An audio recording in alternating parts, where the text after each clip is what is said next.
ang community.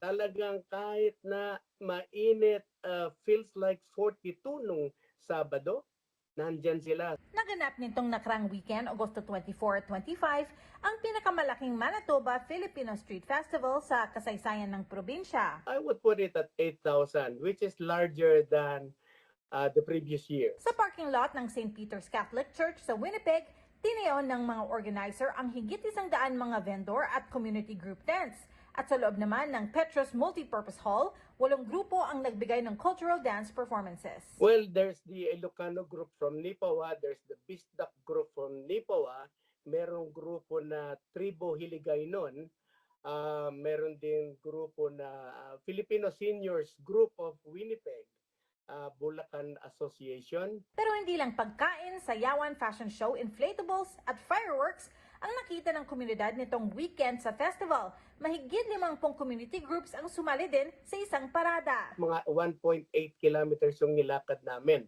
para hindi naman mahirapan maglakad yung aming mayor dito. Gumawa rin ang organizers ng isang video ng mga pinakaunang migranteng Pilipino na nanirahan sa Manitoba para makilala sila ngayon ika-150 taon anibersaryo ng syudad ng Winnipeg. So we try to get old pictures as when they arrived.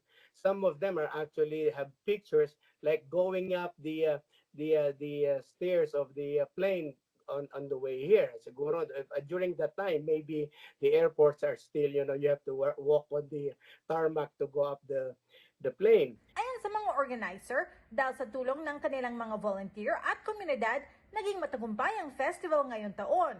Ang isa lang talagang namin, nagpapasalamat ako sa lahat ng mga sponsors namin since 2012 dahil we tried to avoid, hindi kami nag-a-apply ng government grants.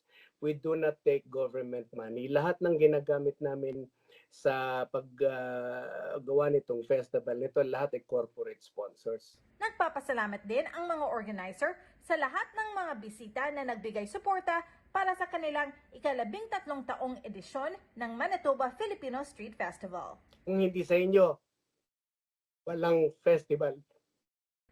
Teresa Barrera, Omni News, Vancouver.